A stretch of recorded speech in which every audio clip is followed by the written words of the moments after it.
Mr. Sundaraju,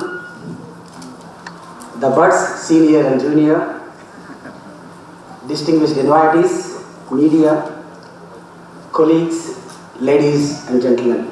It's indeed a memorable day for us and a long cherished dream which has come true over many years of hard work, and we are indeed once again grateful, and it is happening in the presence of none other than our Defence Minister Srimati Nirmala Sitharaman. Neurosurgery has grown over the 100 years by leaps and bounds. 100 years ago, neurosurgery began like this. You can see the operating theatre where people are holding a patient and surgery is being done. From that level, we have now become the most sophisticated surgeries ever medical history has witnessed.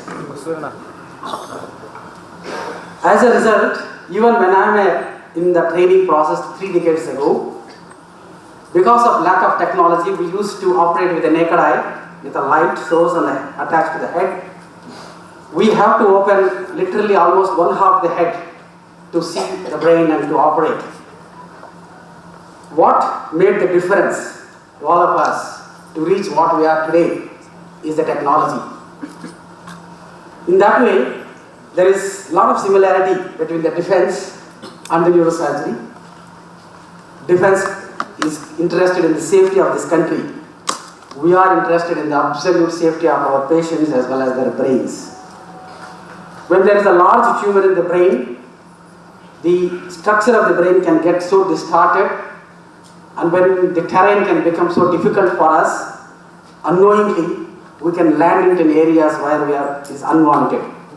For a defense, it could be an enemy zone. For us, it is a normal brain.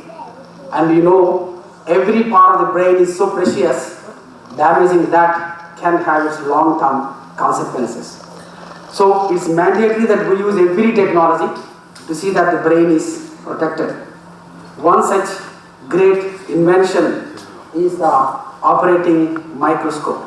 With that invention, we could see the brain magnified, and all the invisible areas of the brain became visible to us, so that we are able to protect every single part of the brain.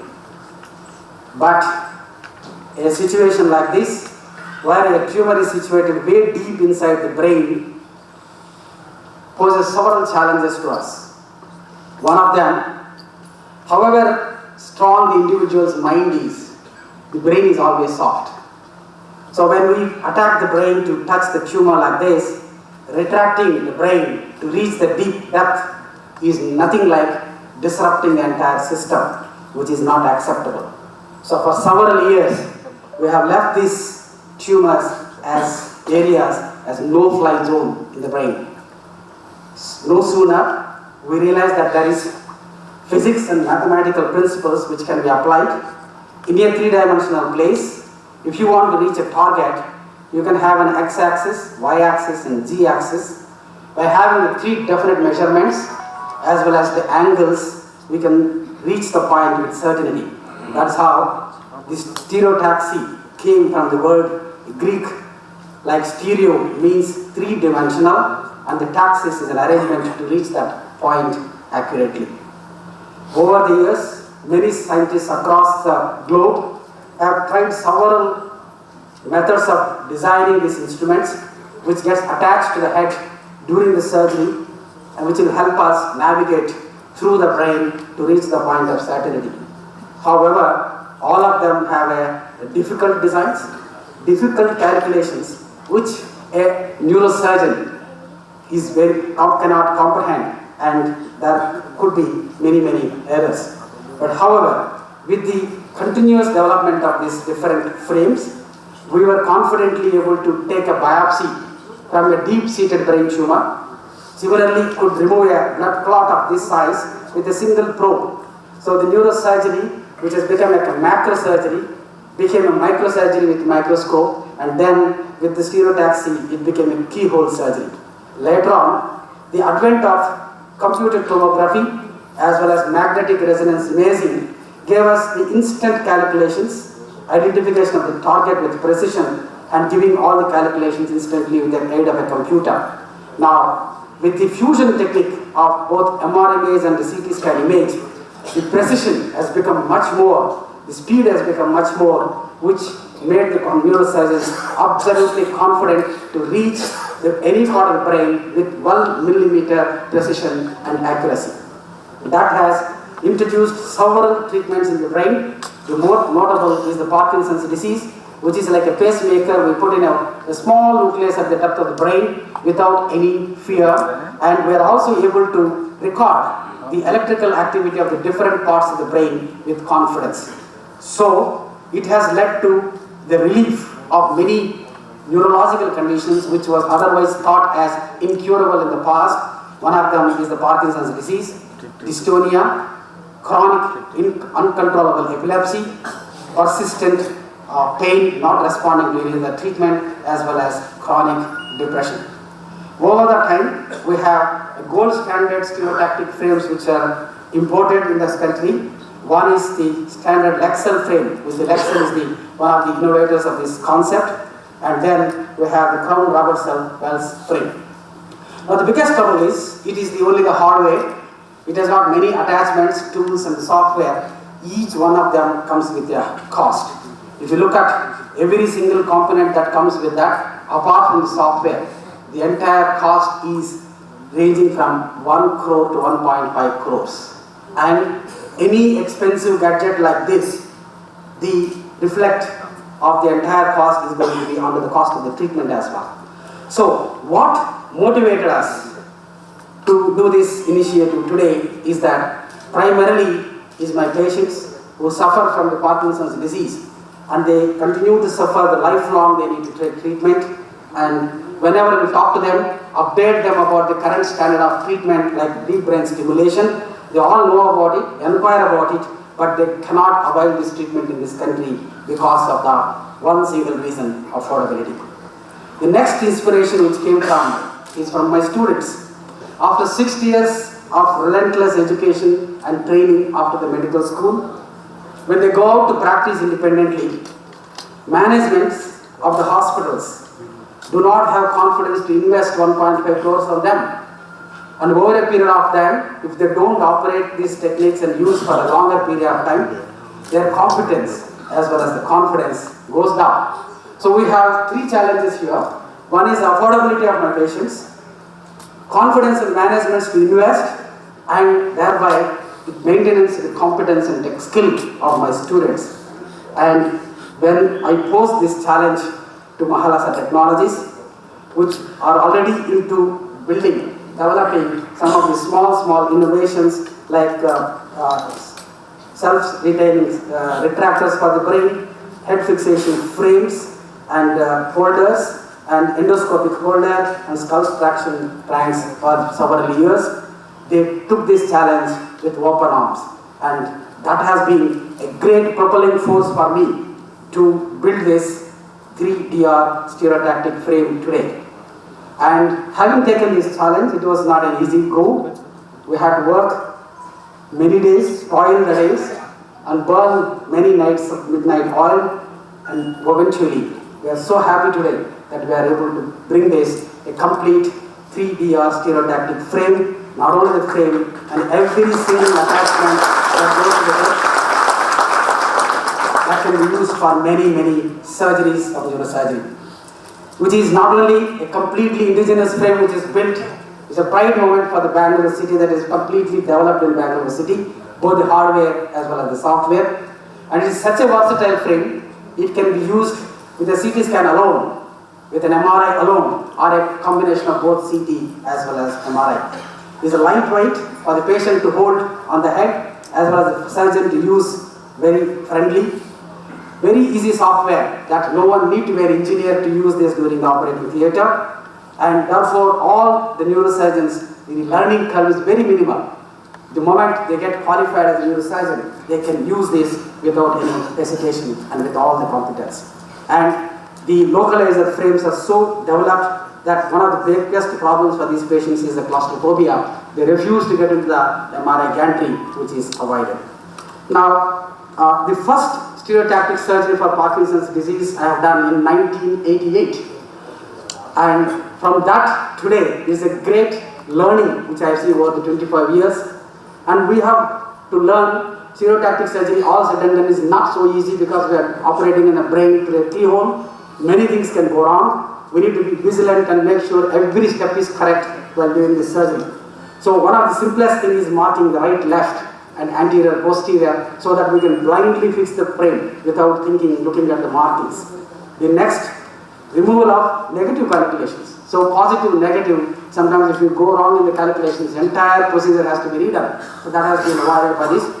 G-axis is being made flexible so that with a person has a short neck and a shutting shoulder, it will not come in the way of the surgery. The ring and the arc measurements is something which will give absolute comfort. You can move the ring and arc in such a way that you will not lose the entry point. And the point of entry can be pre-planned. You can see here, you can see that point of entry can be determined and it will remain permanent. It can be planned before the surgery. Similarly, the entire trajectory, how the instrument is going to go, can also be planned. Okay. One of the major problems we have encountered is the bleeding in the brain when doing the surgery. Now today, with this technology, we know beforehand what are the structures the instrument is going to go through, and we can know for 100% we will avoid all the blood vessels of the brain, so that the risk of complications has been reduced close to zero. Now, not only that, this frame has been designed, putting all the 24 years of learning to make it a single multifunctional frame can be used for many situations.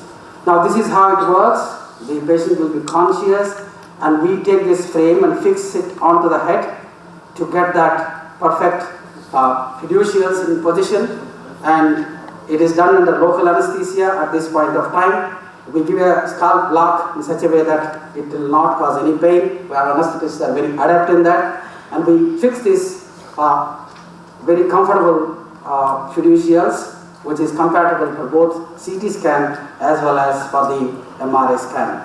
Once it is done, the patient is positioned for the CT scan and an MRI scan, and during the imaging, we can take all possible calculations and we know where we want to reach in the part of the brain, and we can select the target with the computer assistance very easily, and instantly we get all the X, Y and Z axis with the software which is available today. You can see that, you can see the target and you can move up and down, and you know the trajectory, how we are going, where we are going, where point we are reaching, and once you are so certain, and we can take the patient to the operating room. And everything is planned like a virtual reality before we really take him to the operating room. The only challenge in the operating room is to be precise in aligning the frame with the readings what we got in the CT scan. And these readings are checked multiple times to make sure it is perfectly aligned.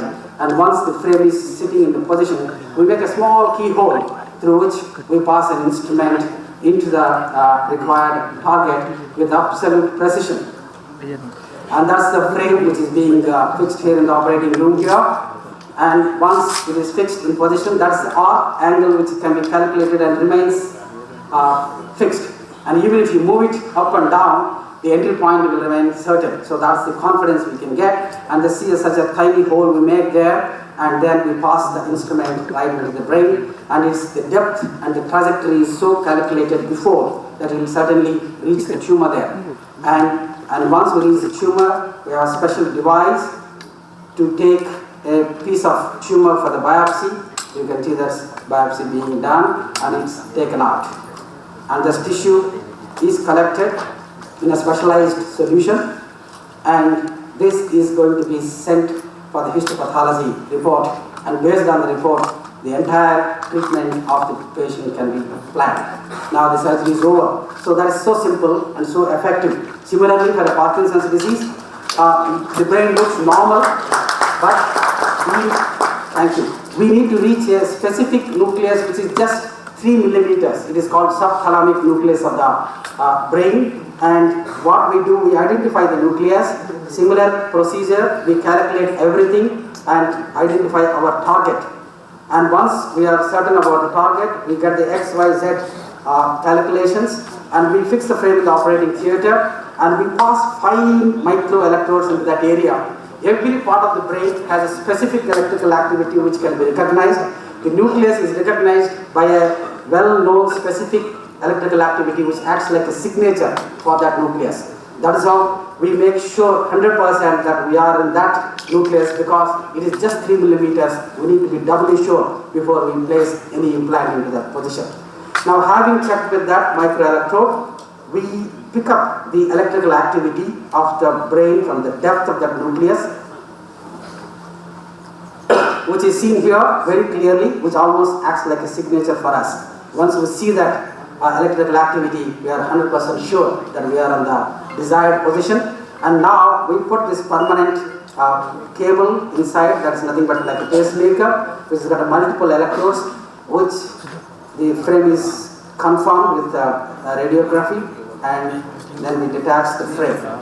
After that, positioning the electrode, we tunnel this through the skin, and we place a small battery which is right in front of the chest, and it is connected through this cable to the electrodes which has gone into the brain. And once the procedure is done, this is the patient before surgery. He just cannot sit quiet. If you take off the medicines, he can't even move. He gets frozen. And for this, we have done the surgery. After placing the electrodes, look at the ease at which he can get up and take care of himself. I think it is a gold standard treatment today, and makes the quality of life tremendously improved for all these patients. Now, at the same time, we have a shaking of the hand, which is sometimes very difficult to treat, and this is a very economical procedure where we place an electrode into the brain, into a target, and connect that with a radio frequency current, and we give this radio frequency current to the specific nucleus of the brain, and you can see the shaking of the hand, which is there in the table, stops instantly in the operating theatre itself. So this gentleman is so happy that after many years he could eat food with the right hand. So this stereotactic frame is versatile, that it can be done at any remote corner of the city with just availability of the CT scan itself. Going forward, if the MRI is there, the additional procedures can also be done like functional surgery, microelectrode recording. If advanced centers, it can be used for epilepsy, endoscopy, as well as stereotactic radio surgery. So this is the versatility. Over and above, we are going to offer this frame at the 1/3 of the cost that any of the imported frames that are available today in this country, including all the components, hardware, software, and also a planning computer. Mind you, this price is fixed, is not going to vary with the variations of the dollar as well as the euro. Madam, we are indeed grateful to you for your kind presence here. It means a lot for those who worked for this frame from the concept to completion, and we cannot express in any words of my vocabulary how happy we are today. While I say this is a humble contribution to this nation, we hope that it's immensely going to help many of my neurosurgeons who can do it any remote corner of this country, and every single needy Indian patient who can avail this treatment easily. It is affordable, accessible, moreover, proudly indigenous. Thank you very much.